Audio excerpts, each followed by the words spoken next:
Good afternoon. The European Commission has strong reservations about the government's announcement that it will grant legal status to around 500,000 irregular migrants, so 3 EU officials said, worried that it could conflict with the European Union's current policy. The decision was announced last month and affects people who entered the country before the end of 2025. To be eligible, undocumented foreigners must have been living here for at least 5 months or already asked for asylum. The new decree will provide beneficiaries with a 1-year residence permit and the right to work to strengthen the government's objective of economic growth and social cohesion, so the Migration Minister Elmer Says said at the time. The move by Pedro Sanchez's government has met with disapproval from Brussels. It's not in line with the European Union's spirit on migration, one of the EU officials said.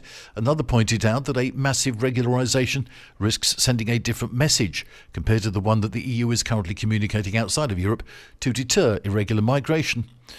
The central government has been slammed for not doing enough to keep beaches clean in the run-up to Easter and the new tourist season. Marbella's council says it's having to clean up mountains of invasive seaweed and on one day alone had to remove some 374 tonnes. The city council has activated a special device to deal with the situation, which is increasingly affecting the coasts. But it fears it is fighting a losing battle and is furious that the government is not helping. The large amount of seaweed is linked to the expansion of an invasive species that has caused recurrent episodes in different parts of the coast. It also has environmental and economic consequences as municipalities have to face increasingly frequent cleanups to preserve the state of the beaches. However, environmentalists say the rotting seaweed should not be removed.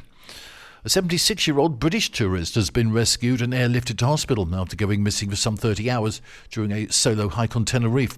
Susan Hornsby from Dorset was discovered dehydrated in a ravine and received medical treatment following the dramatic surge.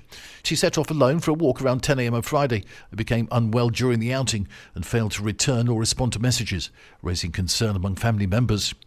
And the British pub chain JD Wetherspoons has opened their first location in continental Europe at the Alicante Elche Airport. Located inside departures, the newly built pub opened yesterday. That's the latest from TRE. I'm Bob James.